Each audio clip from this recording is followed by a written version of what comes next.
Hello all of you. आज हम लोग क्विक रिवीजन करेंगे कंसोलिडेशन ऑफ फाइनेंशियल स्टेटमेंट।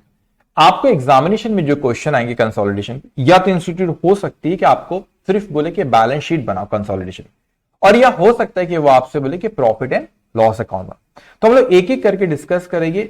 जब इंस्टीट्यूट जब पूछते जनरल स्टूडेंट प्रॉब्लम फेस करते कि किस अमाउंट को कहां लिखना है, कंसोलिडेशन चैप्टर डिफिकल्ट नहीं है, लेकिन स्टूडेंट जो चैलेंजेस जहां फेस करते इस चैप्टर में कि किस अमाउंट को कहां लिखना रहता है, क्योंकि बहुत सारे अमाउंट्स रहते हैं, ट्रीटमेंट रहता है। तो हम लोग यहाँ पे रिवाइज करेंगे किस तरीके से आपको फाइनेंशियल स्टेटमेंट जब आप बनाओगे तो क्या प्रोसेस उसकी होना चाहिए। तो पहले मैं वर्किंग नोट से शुरू कर रहा हूं। मैं वर्किंग नोट से पहले यहाँ पे शुरू कर रहा हूं, एक एक करके आप ध्यान से सुनते जाएंगे। तो यहाँ पे नोट्स अकाउंट, पहले मैं नोट्स अकाउंट से शुरू कर रहा हूं। पहला नोट्स अकाउंट होता है शेयर कैपिटल, और ये जो शेयर कैपिटल आप नोट्स अकाउंट बना रहे, ये शेयर कैपिटल होल्डिंग कंपनी का किसका है बच्चों? ये शेयर कैपिटल किसका है? होल्डिंग कंपनी का शेयर कैपिटल। तो आप what do mean consolidation, holding और सब्सिडियरी कंपनी की बैलेंस शीट को आप कंसोलिडेट करो। अपन पहले बैलेंस शीट की बात करें, फिर पीएनएल में आपको बताता हूं, और जो आरटीपी का क्वेश्चन है वो भी अपन यहाँ पे डिस्कस करेंगे। तो आपको यहाँ पे शेयर कैपिटल दिया है, जो यहाँ पे notes account number 1 that is of holding company का आपने शेयर कैपिटल यहाँ पे लिखे। अब नोट्स अकाउंट नंबर 2 जो आपका रिजर्व एंड सरप्लस होता है, ये जो नोट्स अकाउंट नंबर 2 जो रिजर्व एंड सरप्लस होता है, ये किसका है? ये भी होल्डिंग कंपनी का ही रिजर्व एंड सरप्लस है। तो आपने notes account number 1 share capital वो रिप्रेजेंट करा है होल्डिंग कंपनी के शेयर कैपिटल को, notes account number 2 reserve and surplus वो रिप्रेजेंट करा सब्सिडी वो रिप्रेजेंट करा होल्डिंग कंपनी के रिजर्व एंड सरप्लस को। तो दोनों share capital reserve and surplus जो नोट्स अकाउंट नंबर 1 और 2 थे, दोनों किसको रिप्रेजेंट करे? होल्डिंग कंपनी को। तो आपके दिमाग में क्वेश्चन आ रहा होगा, सर जब आपने शेयर कैपिटल और रिजर्व एंड सरप्लस दोनों आपने नोट्स अकाउंट में होल्डिंग कंपनी के ही लिखे, तो what about the share capital and reserve and surplus of subsidiary company? तो भाई मेरे दिमाग में तो यह आएगा कि शेयर कैपिटल और reserve and surplus subsidiary company, इसका अपन क्या करते हैं? तो उसको अपन डिस्कस करेंगे कि शेयर कैपिटल और reserve and surplus subsidiary company किसको क्या करते हैं। ठीक है, तो इस पे मैं आता हूं, इस पॉइंट पे मैं आता हूं। उसके पहले आप समझ, ये सब्सिडियरी कंपनी का है, ये सब्सिडियरी कंपनी के शेयर कैपिटल को और रिजर्व एंड सरप्लस को क्या करना, उस पे मैं आता हूं। ठीक है, मगर उसके पहले एक टर्म आपको पता है, minority interest. What is minority interest? उस पे एक नोट्स अकाउंट हम बनाते हैं। माइनॉरिटी इंटरेस्ट वो चीज होती है जो सब्सिडियरी कंपनी में होल्डिंग कंपनी के अलावा जो लोगों ने शेयर्स खरीदे। फॉर एग्जाम्पल मैं कहता हूं कि 80% होल्डिंग मेरी, मैं होल्डिंग कंपनी हूं, 80% होल्डिंग मेरी, और 20% शेयर सपोज बाहर वालों ने आपकी कंपनी में ले रखे। तो जो 20% बाहर वालों ने लेकर रखे, दैट इज माइनॉरिटी इंटरेस्ट। तो जो माइनॉरिटी इंटरेस्ट का जो भी हिस्सा होता है वो आपका माइनॉरिटी इंटरेस्ट नोट्स अकाउंट में लिखते हैं। अब उसमें कौन कौन सी चीजें आती है उस पर मैं आता हूं। अभी अपन ये तीनों आइटम यहां पे देखें कौन कौन सी चीजें यहां पे आती है, लेकिन उसके पहले अब मैं यहां पर आ रहा हूं कि जो आपकी वर्किंग नोट नंबर 1, अब working note number 1 will always be share holding pattern. Why it is important कि आप वर्किंग नोट नंबर 1 हमेशा शेयर होल्डिंग पैटर्न पे जाओ। क्यों? क्योंकि आपको प्रॉफिट को डिस्ट्रीब्यूट करना सब्सिडियरी कंपनी के, वो आपको शेयर होल्डिंग पैटर्न में बांटना पड़ेगा कि होल्डिंग कंपनी ने कितने रखे, फिर जो माइनॉरिटी थे उन्होंने कितने लेके रखे, तो उस प्रपोर्शन में अपने को हर चीज उनकी बांटना पड़ेगा। प्रॉफिट हो गए, सब्सिडियरी कंपनी के कैपिटल हो गए। तो इसलिए सबसे पहले आपने share holding pattern, what is share holding pattern? For example यहाँ पे parent company means holding company. For example मैं कहता हूं कि मैंने 80% होल्डिंग रखा हूं। मैंने कितना रखा बेटा? 80% होल्डिंग रखा हूं, और जो माइनॉरिटी ने यहां पे सपोज 20% रखे, तो टोटल कितना हो गया बच्चों? ये हो गया टोटल आपका 100%। तो टोटल आप it will always be obviously 100%। तो मैंने अगर 80% होल्डिंग कंपनी रखा, तो बाहर वालों ने उन्होंने कितना रखा? 20% मींस, तो वो दैट इज माइनॉरिटी इंटरेस्ट। तो सबसे पहले आपने इसको कैलकुलेट कर। अब मैं आता हूं रिजर्व एंड सरप्लस वाले पार्ट को, मैं सब्सिडियरी कंपनी के पहले बात करता हूं, और फिर शेयर कैपिटल वाले पार्ट को अपन बात करते हैं। अब रिजर्व एंड सरप्लस जो उसको दो हिस्सों में अपन बांटेंगे। पहला हिस्सा होता है आपका प्री एक्विजिशन और पोस्ट एक्विजिशन।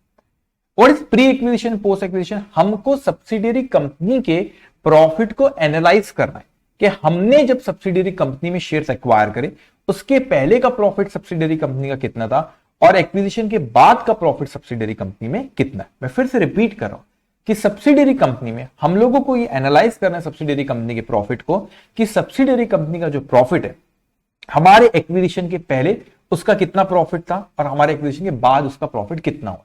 सो यहां पे जो आपकी वर्किंग नोट नंबर 2 जो रहेंगी, that is analysis of profit of subsidiary company. S limited मतलब यहां पे वो सब्सिडियरी कंपनी। तो आप किस उसके प्रॉफिट को एनालाइज कर रहे हो, आप सब्सिडियरी कंपनी के प्रॉफिट को एनालाइज कर रहे हो। अब आपने जो सब्सिडियरी कंपनी का प्रॉफिट है, what is pre and post acquisition, कि मैं कहता हूं ये डेट ऑफ एक्विजिशन, ये मेरी डेट ऑफ एक्विजिशन। तो मैंने एक्विजिशन ना होल्डिंग कंपनी है, सब्सिडियरी कंपनी जो शेयर्स वो है डेट ऑफ एक्विजिशन। उसके पहले का सब्सिडियरी कंपनी का क्या प्रॉफिट है और उसके बाद सब्सिडियरी कंपनी का क्या प्रॉफिट है, उसको हम एनालाइज करना, जो कि हम वर्किंग नोट नंबर 2 में करेंगे। क्यों एनालाइज करना होता है, तो हम आप जब भी क्वेश्चन रीड करोगे तो आपको देखना पड़ेगा कि प्रॉफिट एक्विजिशन के पहले का कितना और बाद का कितना, वो आपको इंफॉर्मेशन से रिलेटेड कुछ ना कुछ क्वेश्चन में जरूर देगा। तो अब आपने यहां पे एक्विजिशन प्री एक्विजिशन प्रॉफिट को यहां पे लिखे, पोस्ट एक्विजिशन प्रॉफिट जो सारा का सारा आपने पोस्ट एक्विजिशन प्रॉफिट यहां लिखे, उसके आपने यहां पे प्री एक्विजिशन और पोस्ट एक्विजिशन प्रॉफिट की क्या करे, आपने टोटल करे। अब माइनॉरिटी को कोई फर्क नहीं पड़ता बेटा कि जो प्री एक्विजिशन की पोस्ट एक्विजिशन, तो उसने कहा कि जो भी टोटल प्रॉफिट आता है उसमें जो माइनॉरिटी इंटरेस्ट का है उसको कोई फर्क नहीं पड़ता कि प्री है क्या पोस्ट है। उसने कहा आप मेरे हिस्सा जो है मेरे को दे दो। तो NTS notes to account number 3 में अब आपको प्री हो या पोस्ट हो, ये माइनॉरिटी को कोई फर्क नहीं पड़ता। तो आप ये जो आपकी टोटल होती है प्री और पोस्ट, उसमें फिर आपने बांटे कि होल्डिंग का कितना, एग्जांपल के तौर पे होल्डिंग का 80% है, सपोज सब्सिडियरी का सॉरी माइनॉरिटी का 20 है। तो आपने प्री एक्विजिशन प्रॉफिट को होल्डिंग का शेयर दी, माइनॉरिटी को माइनॉरिटी का शेयर, ये वर्किंग नोट यहां पे बना है, तो ये होल्डिंग हो गया, ये माइनॉरिटी हो गया, होल्डिंग का शेयर है माइनॉरिटी। तो माइनॉरिटी को कोई फर्क नहीं पड़ता कि प्री के पोस्ट है, उस होल्डिंग कंपनी को फर्क पड़ता है, उस पर मैं आता हूं। तो ये माइनॉरिटी को आपने ये दे दिया आपका नोट्स ऑफ अकाउंट नंबर 3। तो आप गए नोट्स ऑफ अकाउंट नंबर 3, वहां पर आपने देखे ये प्री एक्विजिशन प्रॉफिट में इसका कितना शेयर था, पोस्ट एक्विजिशन प्रॉफिट जो कि वर्किंग नोट नंबर 2 में आपने कैलकुलेट करे, वो आपने वहां पे माइनॉरिटी में लिख दिया, उसको कोई फर्क नहीं। और शेयर कैपिटल वाले पार्ट पे मैं सब्सिडियरी क्या आता हूं, मतलब यहां पे आपने इसके प्रॉफिट को रिजर्व एंड सरप्लस जो था सब्सिडियरी कंपनी के, उसको 2 पार्ट में बांटे, प्री और पोस्ट। और प्री में कुछ माइनॉरिटी कुछ होल्डिंग कंपनी का होगा, ठीक है, दोनों जगह प्री और पोस्ट है, और कुछ माइनॉरिटी का होगा, माइनॉरिटी इंटरेस्ट। तो माइनॉरिटी इंटरेस्ट को कोई फर्क नहीं पड़ता बेटा। ये माइनॉरिटी इंटरेस्ट को क्या करे आपने, ये उनका दे दिया अपने नोट्स टू अकाउंट नंबर 3 में लिख दिया, इसको नोट्स टू अकाउंट नंबर 3 में आपने लिख दी माइनॉरिटी का माइनॉरिटी में। लेकिन होल्डिंग कंपनी के केस में प्री और पोस्ट में फर्क पड़ता है। क्यों, कि आप किसके प्रॉफिट को एनालाइज करें, सब्सिडियरी कंपनी के प्रॉफिट को एनालाइज करें। अब जो आपका यहां पे ये जो शेयर आ रहा है, ये जो आपका शेयर यहां पर आ रहा है, ये आपका प्री और पोस्ट, इसमें फर्क पड़ता है। क्यों, क्योंकि ये जो यहां पे प्री एक्विजिशन प्रॉफिट जो आपने होल्डिंग कंपनी, जो आपका जो प्रॉफिट इसमें कुछ मेरा हिस्सा है, मैं होल्डिंग कंपनी, आप सब्सिडियरी कंपनी, कुछ माइनॉरिटी है, तो माइनॉरिटी को कोई फर्क नहीं प्री के पोस्ट। लेकिन होल्डिंग कंपनी मेरे एक्विजिशन के पहले का जो पार्ट है, मेरे एक्विजिशन के पहले का जो पार्ट है, इसे कैपिटल नेचर का, ये मेरे उसको जो मेरे एक्विजिशन के पहले का जो प्रॉफिट है, इसमें जो मेरे को हिस्सा मिल रहा है वो मेरे कैपिटल नेचर का है, और बाद में जो मिल रहा है वो रेवेन्यू नेचर का है। बाद में जो मिल रहा है वो कौन से नेचर का है बच्चों, वो रेवेन्यू नेचर का है। तो मेरे एक्विजिशन के पहले का जो प्रॉफिट है वो कैपिटल नेचर का, जो उसमें जो आप मेरे को हिस्सा दोगे, और जो बाद का जो प्रॉफिट है, मेरे एक्विजिशन के बाद का जो आपका प्रॉफिट है, उसमें जो मेरा हिस्सा है वो रेवेन्यू नेचर का प्रॉफिट है।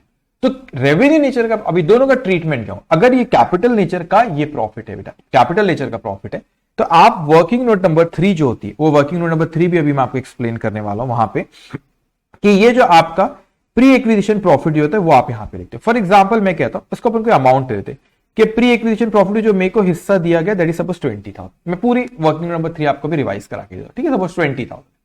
अब ये जो है ना बेटा, ये मेरा रेवेन्यू नेचर का, मैं वर्किंग नंबर 3 पे आऊंगा, घबराना मैं, ये जो रेवेन्यू नेचर का प्रॉफिट है, तो आपका जो प्रॉफिट है उसमें जो मेरे को जो हिस्सा मिला जो रेवेन्यू नेचर का, वो मैं मेरे रिजर्व एंड सरप्लस में लिखूंगा। तो मेरा रिजर्व एंड सरप्लस जो है आपका, आप बोलेंगे सर आपका रिजर्व एंड सरप्लस, तो ये है आपका नोट्स ऑफ अकाउंट नंबर 2, एकदम सही बोल रहे हो। मगर मैं यहां पे रिजर्व एंड सरप्लस में डायरेक्टली नहीं लिखता, मैं ये रेवेन्यू नेचर का मैं इसको reserve and surplus notes of account number 2 में लेके जाऊंगा। लेकिन फिलहाल मैंने एक और वर्किंग नोट बना, उसका नाम है working note number 4 for adjusted profit and loss account. तो ये किसका है, ये आपका, ये होल्डिंग कंपनी का, एच लिमिटेड मतलब होल्डिंग कंपनी का पीएनएल अकाउंट।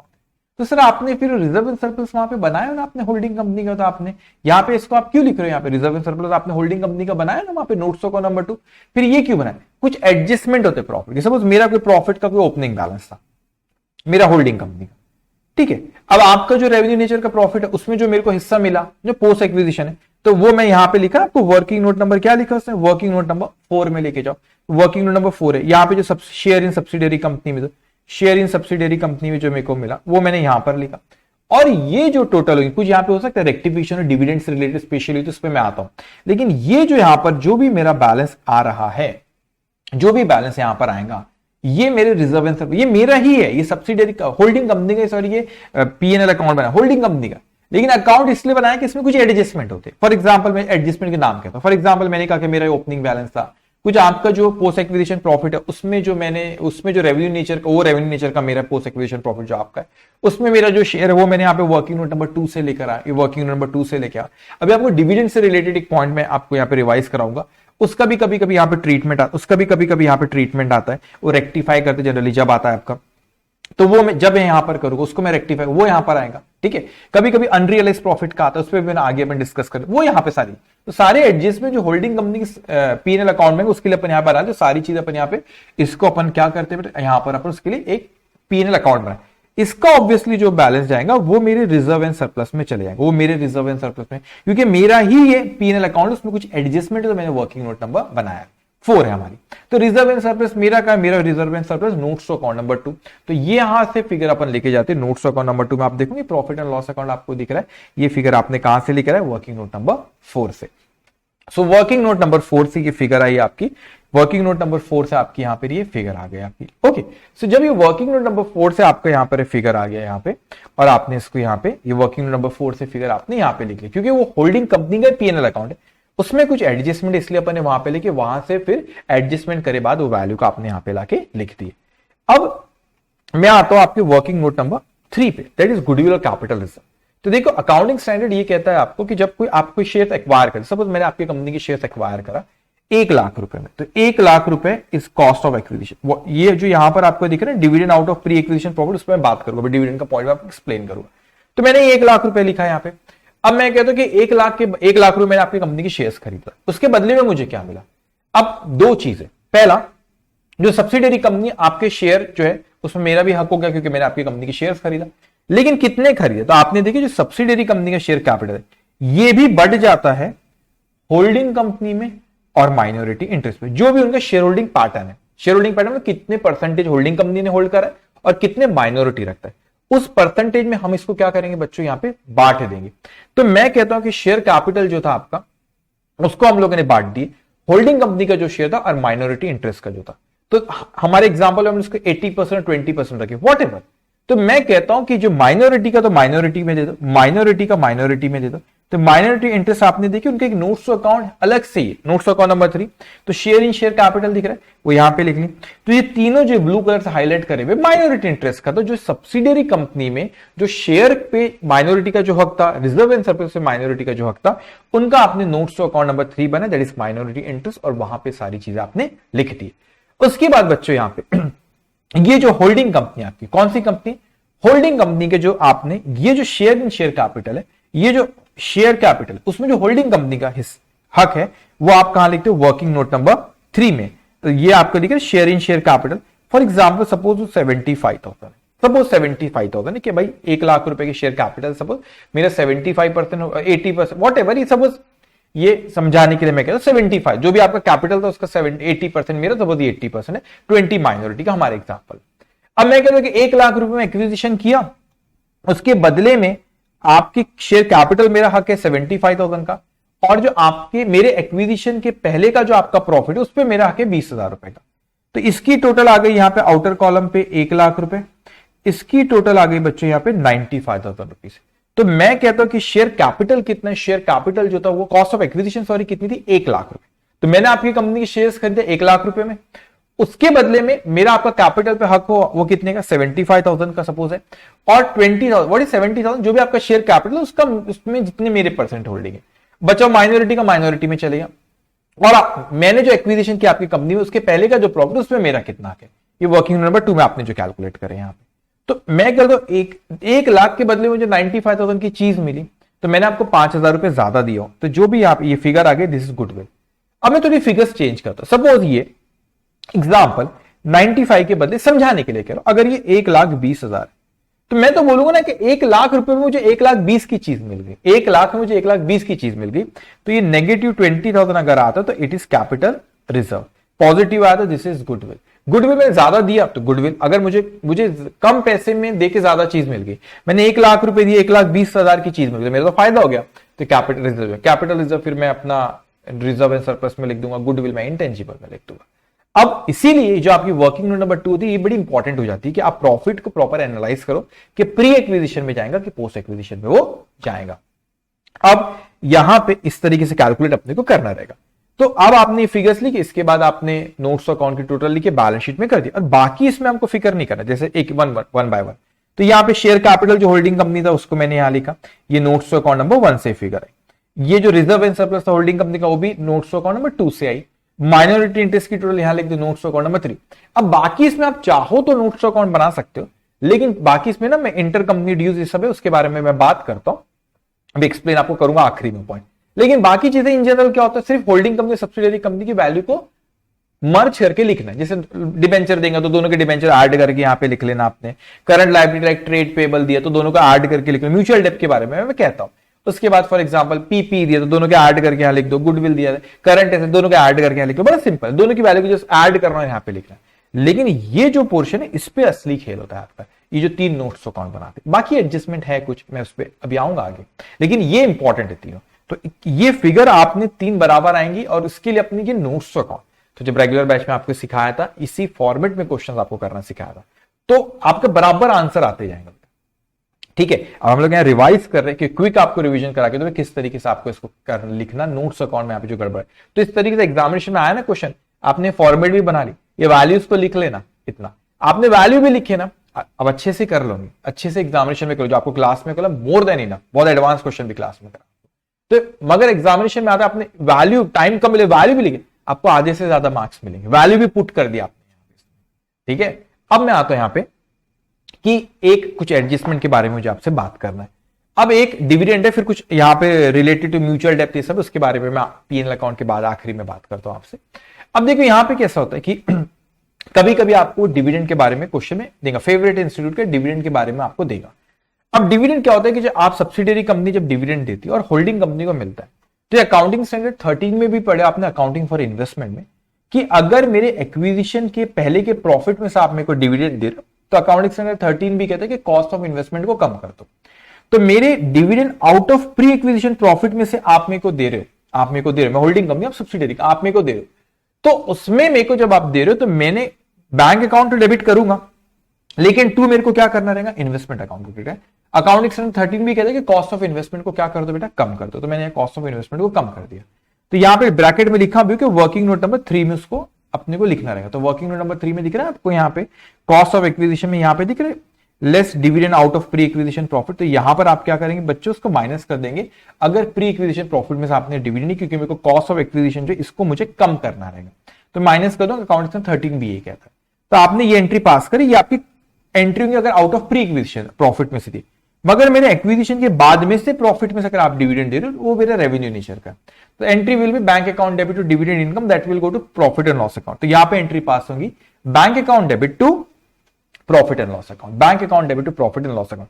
अब ये आपने दिया तो इट विल, अब प्रॉफिट एंड लॉस अकाउंट मेरा कौन सा, वर्किंग नोट नंबर 4।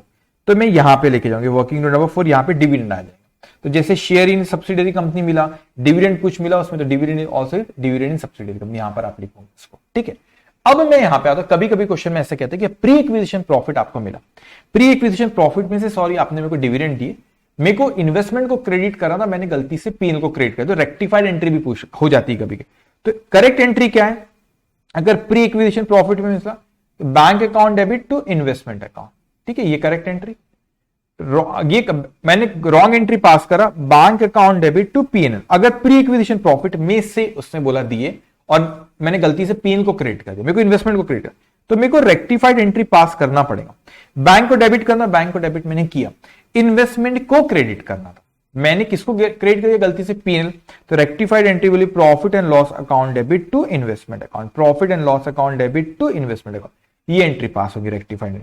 तो कभी कभी आपको रेक्टिफाइड एंट्री भी बोल देते हैं, जो डिविडेंड आपको दिया गलत दिया, तो ये पीएनएल अकाउंट डेबिट, तो ये मेरा वर्किंग, ये किसका पीएनएल, होल्डिंग कंपनी का, तो वर्किंग नोट नंबर 4 अपन ने बनाया ना बेटा, वहां पर ये चले जाएगा। तो वर्किंग नोट नंबर 4 में आपने को यहाँ पे लिखना पड़ेगा, और वो इन्वेस्टमेंट को क्रेडिट करूंगा तो इन्वेस्टमेंट की कॉस्ट का मार्कअप करोगे, तो यहाँ पे आपको डेबिट करना पड़ेगा। तो बहुत से एडजस्टमेंट आ जाते हैं। इसका ओपनिंग बैलेंस रहता है होल्डिंग कंपनी के प्रॉफिट का, फिर रेवेन्यू सब्सिडियरी कंपनी के post acquisition profit, working number 2 से अपने को यहाँ पे शेयर आता है, डिविडेंड अगर कुछ मिला तो वो आ जाता है। इसके बाद कभी यहाँ पे रेक्टिफिकेशन का केस आ जाता है तो रेक्टिफाई में इसमें इफेक्ट देते, सारे एडजस्टमेंट अपने को यहाँ करना रहता है। इसीलिए यहाँ पे इसका एक अपन नोट, इसका एक वर्किंग नोट बनाते, इसका जो बैलेंस आएगा फिर वो मैं नोट स्टॉक और नंबर 2 रिजर्व एंड सरप्लस में लेके जाता हूं।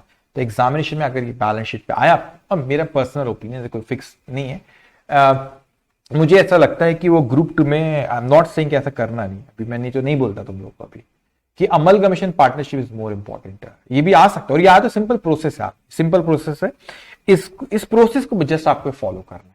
तो ये प्रोसेस आपने फॉलो करना, आपको 100%, इसमें गलती भी नहीं होती, इसमें गलती भी नहीं, क्योंकि आपके यहाँ पे प्रॉपर आपको आइडिया है कि आपने ये कॉलम बनाया प्री पोस्ट, उसकी फिगर्स को आपने प्रॉपर यहाँ पे लेके, तो ये फ्लो जैसा बताया, इस फ्लो में आपने करना।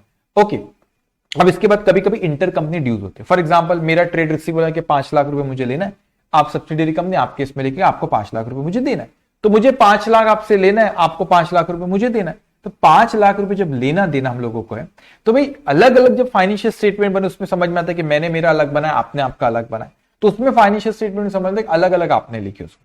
लेकिन जब कंसोलिडेट करते तो हमें एक एंटिटी उसको ट्रीट करते, तो एक ही जगह पे रिसीवेबल दिख रहा है और उसी बैलेंस शीट में पेबल भी दिख रहा है, trade payable, current asset, current liability, तो म्यूचुअल डेप्थ को इस तरीके से कैंसिल करते हो। तो म्यूचुअल डेप्थ को आप क्या करते हो, यहाँ पे म्यूचुअल डेप्थ को आप यहाँ पे माइनस कर देंगे, जो करंट लायबिलिटी उसमें से म्यूचुअल डेप्थ माइनस करेंगे, इसको इंटर कंपनी ड्यूज भी बोलते हैं, म्यूचुअल डेप्थ भी बोलते हैं। और करंट एसेट में जो रहेगा आपका, अब वो म्यूचुअल डेप्थ हो सकता है कि बिल्स पेबल, बिल्स रिसीवेबल, हो सकता है ट्रेड रिसीवेबल, ट्रेड रिसीवेबल, ये debtors creditor asset term use करा, लेकिन उसमें ही होता है। तो म्यूचुअल डेप्थ, अब एक ही आप बैलेंस शीट बना रहे तो उसको क्या करना रहेगा, अपने को कैंसिल करना रहेगा।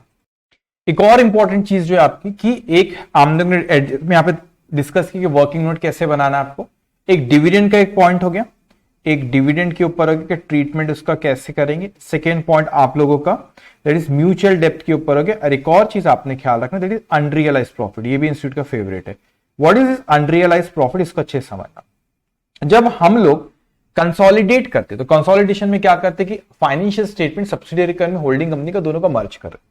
अब कभी कभी ऐसा होता है कि दोनों सिनारियो से मैं आपको बता रहा हूं, कभी कभी ऐसा होता है कि मैं होल्डिंग कंपनी, मैंने आपको कोई गुड्स बेचा था, हो सकता है ना कि होल्डिंग कंपनी सब्सिडियरी कंपनी को बेचा, अब वो आपके स्टॉक में रखा हुआ, 1 लाख रुपए के सपोज गुड्स बेचा था, वो आपके स्टॉक में रखा, क्वेश्चन आपको बताएंगे। अब 1 लाख रुपए के स्टॉक में रखा, मैंने तो यहाँ पे उसको जब कंसोलिडेट कर दो तो हमने फाइनेंशियल स्टेटमेंट बना दी, तो क्लोजिंग स्टॉक मेरा और आपका दोनों को मर्ज करे। लेकिन आपके क्लोजिंग स्टॉक में कुछ ऐसा स्टॉक है जो कि मैंने आपको बेचा था और आपके स्टॉक में रखा हुआ है। अब मैंने तो उस पर प्रॉफिट कमाया था ना जब मैंने आपको बेचा था। अब आप खुद सोचो, जब आप एक ही फाइनेंशियल स्टेटमेंट बना रहे हो और वो स्टॉक भी आप मेरे बैलेंस शीट में दिखेगा, क्योंकि कंसोलिडेटेड बैलेंस शीट बना रहा हूं, स्टॉक भी मेरे बैलेंस शीट में दिख रहा है और मैंने जो प्रॉफिट कमाया वो मेरे रिजर्व एंड सरप्लस में दिखेगा। You agree? यस। तो ये अनरियलाइज प्रॉफिट होता है, आपके स्टॉक भी दिख रहा है और उस पर जो प्रॉफिट कमाया बेचने पे वो भी दिख रहा है, तो उसको एलिमिनेट करना पड़ता है। अब एलिमिनेट करने में एक चीज ध्यान में समझना कि प्रॉफिट कमाया किसने, वो जो अनरियलाइज प्रॉफिट होता है वो पहले तो कमाया किसने था। एक पक्की बात है कि सेकेंड इफेक्ट याद रखना, सेकेंड इफेक्ट याद रखना, स्टॉक को उतने से अपन रिड्यूस कर देते क्योंकि स्टॉक ओवर वैल्यूड हो रखा है, ठीक है, उस पर प्रॉफिट का कंपोनेंट है, तो रिड्यूस किसको रिड्यूस करेंगे, इन्वेंट्री को आपने रिड्यूस करना है, ये सेकेंड इफेक्ट। लेकिन जो फर्स्ट इफेक्ट होता है वो अनरियलाइज प्रॉफिट का, वो डिपेंड करता है कि किसने पैसा कमाया। तो उसमें अगर आई मीन टू से किसने सेल किया, अगर मैंने आपको बेचा था तो मैं होल्डिंग कंपनी, तो होल्डिंग कंपनी ने सब्सिडियरी कंपनी को सेल किया, तो किसने कमाया, होल्डिंग कंपनी ने कमाया। अगर सब्सिडियरी कंपनी ने होल्डिंग कंपनी को बेचा तो किसने कमाया, सब्सिडियरी कंपनी ने। तो इफेक्ट क्या करना, अगर मैंने होल्डिंग कंपनी ने सब्सिडियरी कंपनी को बेचा तो मैंने प्रॉफिट कमाया था ना, मैं होल्डिंग कंपनी, तो मैं मेरे प्रॉफिट को कम करूंगा। तो मैंने वर्किंग नोट नंबर 4 जो है ना मेरा प्रॉफिट एंड लॉस अकाउंट, जो यहां पे मैंने बनाया प्रॉफिट एंड लॉस अकाउंट, इसको मैं कम करूंगा, मतलब डेबिट करूंगा, ठीक है। लेकिन अगर आपने मेरे को बेचे थे तो आपने कमाए थे, तो आपका कौन सा प्रॉफिट है, तो वो आपने जो वर्किंग नोट नंबर 2 है ना, जो analysis of profit of subsidiary company के प्रॉफिट को जो हम लोग एनालाइज करते, वो यहां पर आएगा। तो अपने को देखना था कि प्री और पोस्ट में जनरली वो आप लोग को जो यहां पे pre acquisition post acquisition question में आपको देगा कि एक्विजिशन के पहले का सेल था क्या बाद का, तो वो नहीं रहे तो आपको अज्यूम करना पड़ता है, जनरली वी अज्यूम दैट कि पोस्ट एक्विजिशन था, क्योंकि बहुत पुराना गुड्स रखा हुआ ऐसा जनरली नहीं होता, तो एक्विजिशन के बाद में सेल किए थे व्हाटएवर। लेकिन वो प्रॉफिट आपको वो आप एनालिसिस ये वाले इसमें लिखोगे, वर्किंग नोट नंबर 2 में लिखोगे उसको। तो यहां पे अगर आपने मेरे को बेचे हो तो आपने कमाए तो आपके प्रॉफिट को कम करना पड़ेगा, और आपका प्रॉफिट का वर्किंग नोट नंबर 2।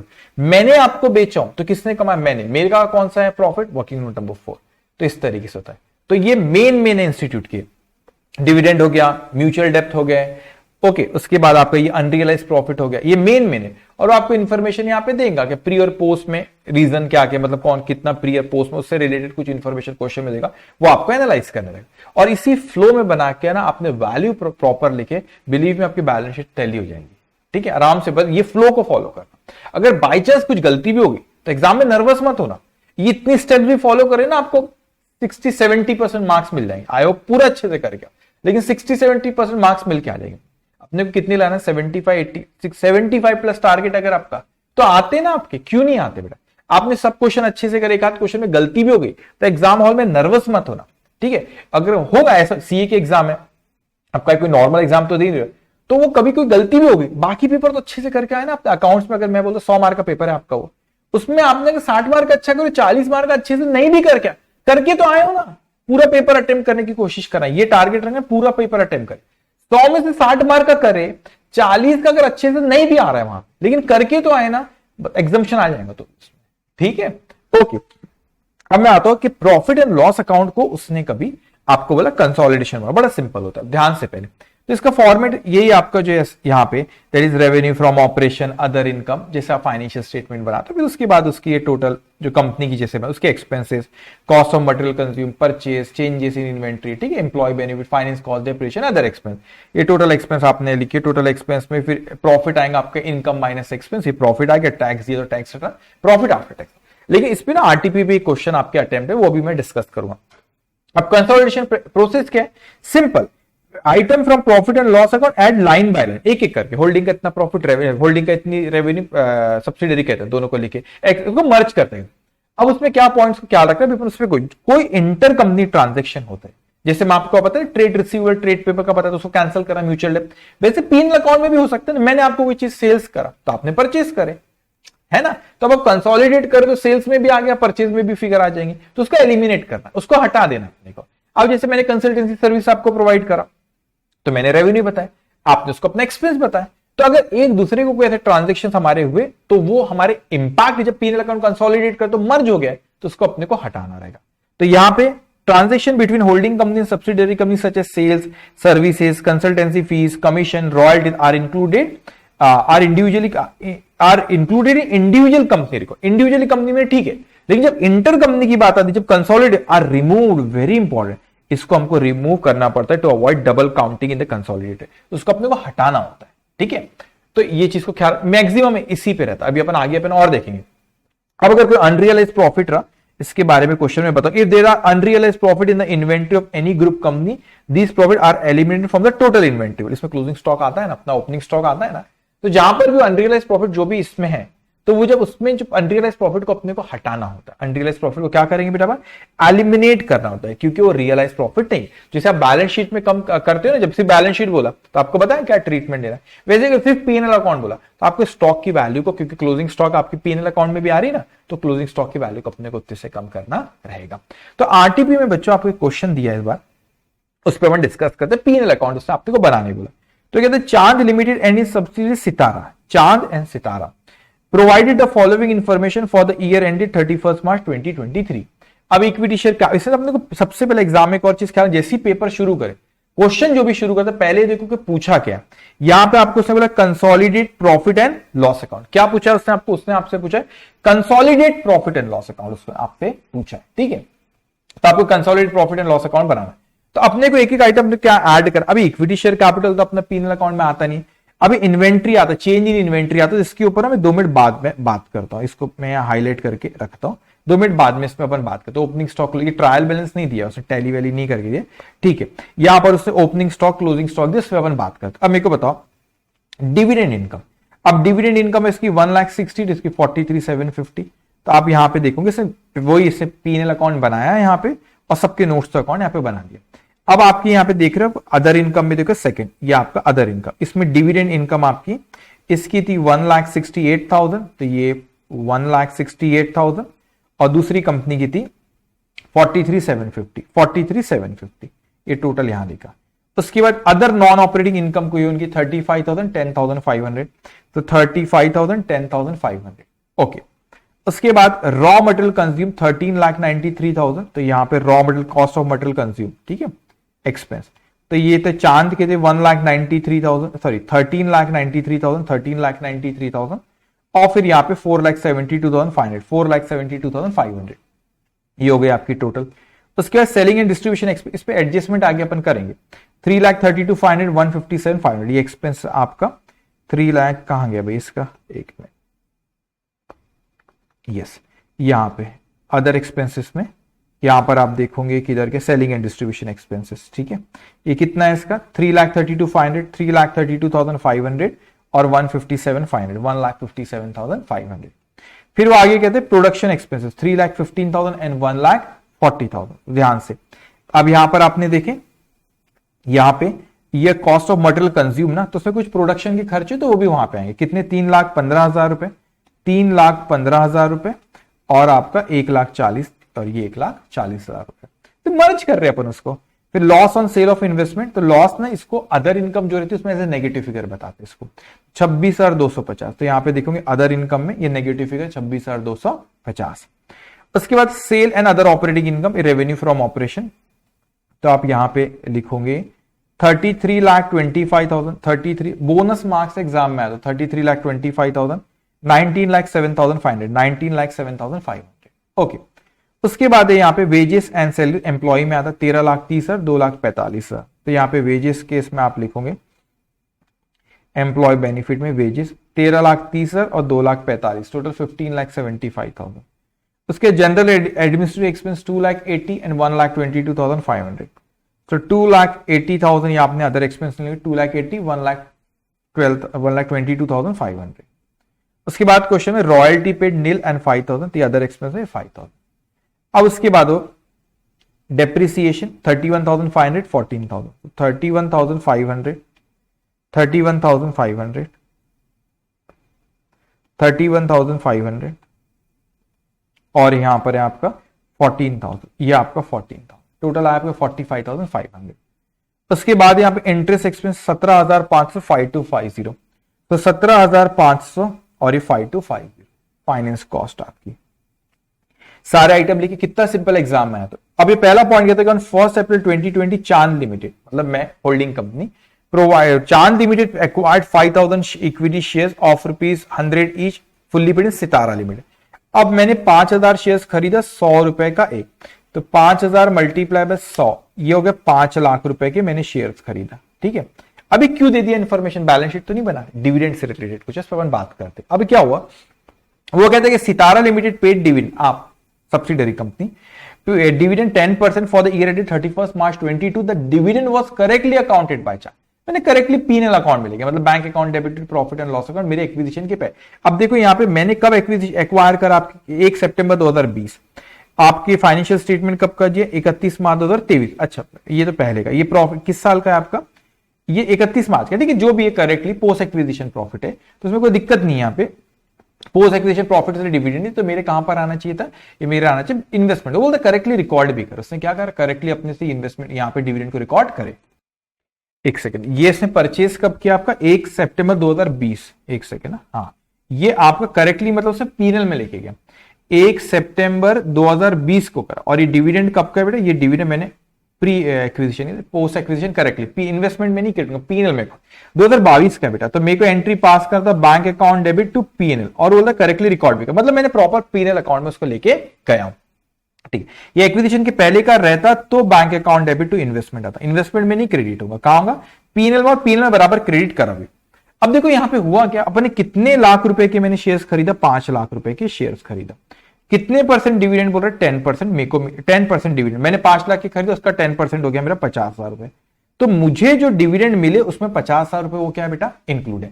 अब यहां पे जो मैंने यहां पर लिखा अपनी अदर नॉन ऑपरेटिंग इनकम, जो आपके डिविडेंड की इनकम अपन ने लिखे थे, यहाँ पे जो डिविडेंड इनकम जो लिखे थे अपन ने, ये दिखा था आपको यहाँ पे अदर नॉन ऑपरेटिंग इनकम 35,500, इसमें से मैं ये डिविडेंड इनकम ये भी आपकी 1,68,43,7 अलग से दिया है।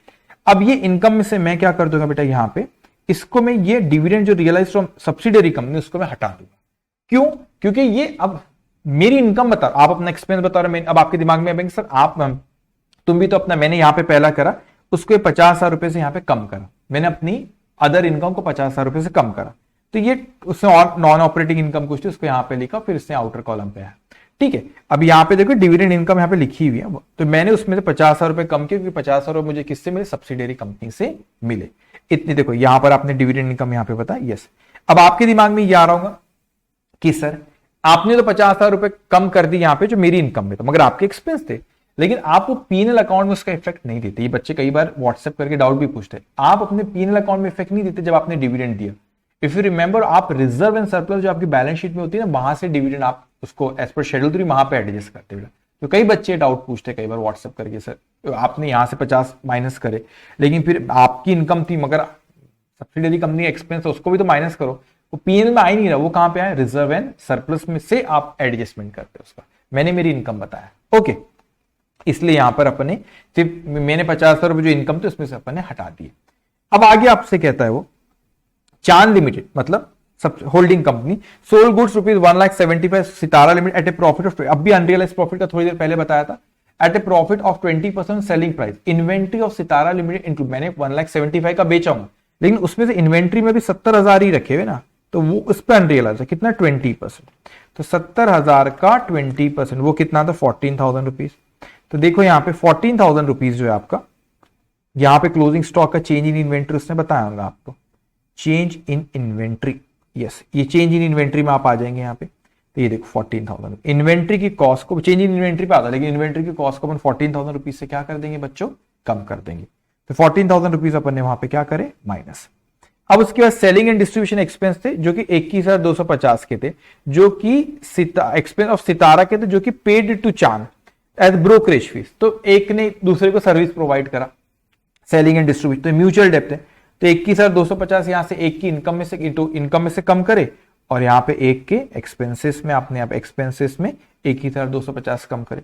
उसके बाद वो कहता है कि general and administrative expense of Chand limited include 28,000 paid to सितारा, ये म्यूचुअल है कंसल्टेंसी फीस की, तो यहाँ पर इसमें से कंसल्टेंसी फीस 28,000 रुपए यहाँ पे कम करे, और यहाँ पे इनकम जो है उसकी इनकम में 28,000 रुपए यहाँ पे कम कर दी। फिर वो आपसे कह रहा है यहाँ पे कि Sitara limited use some resources of Chand limited, Sitara paid royalty pay करे 5, तो एक की इनकम थी यहाँ पे 5,000 रुपए, तो 5,000 रुपए, जस्ट 1 मिनट,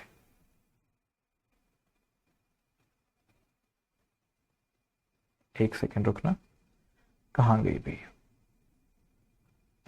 ठीक है, ये 5,000 रुपए आपने एक केस में से यहां पे 5, ठीक है, ये 5,000 रुपए यहां से कम करे, एक केस में से 5,000 रुपए कम करे इनकम में से, और ये रॉयल्टी यहां पे एक्सपेंस में से 5, तो म्यूचुअल डेप्ट था उसको आपने कम कर दी, बस हो गया खत्म। या अब आपने क्या करे, इसकी टोटल करे, इसको आपने यहाँ पे टोटल करे सारी चीजों की, और आपके एक और चीज यहाँ पे एक और आएगा आपका अनरियलाइज प्रॉफिट जो था, ये स्टॉक में था आपका, आप कहां गया भाई? 70, लेकिन 1,75,000 रुपए का सेल का, तो एक के लिए सेल, तो एक के लिए क्या है? परचेज, तो आपने यहाँ पे परचेज में से 175 माइनस करे, और यहाँ पे 1,70,000 रेवेन्यू में से माइनस कर दी। ओके, अब इसकी टोटल आपने एक एक नोट्स अकाउंट की टोटल करे, और उसको क्या करे आपने, अच्छा इंक्रीज इन इन्वेंट्री समझ लो, इस पे बोला नहीं मैंने, ठीक है। Opening stock minus closing stock, तो यहाँ पे ओपनिंग स्टॉक कितना दे रखा है, देखो यहाँ पे 4,20 माइनस 857,500, 4,37,500, वैसे ही यहाँ पे जो इसका आएगा, ये जो यहाँ पर आएगा 3,01,000, 3,01,000 माइनस 3,76,250, 3,01,000 माइनस 3,76,250, 75,250, ओके 75,250, ओके, तो ये आ गया आपके 75,250, ये आपने आउटर कॉलम पे लिखे। तो ये आपने ये चीज change in inventory opening minus closing, okay, ये नेगेटिव फिगर लिखेंगे क्योंकि ओपनिंग माइनस क्लोजिंग नेगेटिव आ रहा है। ये देखो 498 यहाँ पे से नेगेटिव लिखूंगा, 498 कितना सिंपल, ये नोट्स अकाउंट के आपने टोटल करे उसको यहाँ पर लिख दिया आपने, खत्म। तो एग्जामिनेशन में के बोनस मार्क्स है आप लोग, ठीक है, और फाइनल अकाउंट के केस, बैलेंस शीट के केस में ख्याल रखना उन प्रोसेस को, जो आपका एडजस्टमेंट बताया उसे भी ख्याल रखना आप लोगों ने, ये एडजस्टमेंट जो बताया 4 आपको, ठीक है। तो इसको ख्याल रखना आपको कि भाई ये डिविडेंड का क्या ट्रीटमेंट है, म्यूचुअल डेब्ट, अनरियलाइज प्रॉफिट, ठीक है। और ये जो ये आप यहाँ पे जो कैसे आप जो अमाउंट को डिस्ट्रीब्यूट कैसे करना आप लोग को, कौन से आइटम को कहाँ लिखना है, बहुत इंपॉर्टेंट है। तो ये हमारा रिवीजन हुआ कंसोलिडेशन ऑफ फाइनेंशियल स्टेटमेंट।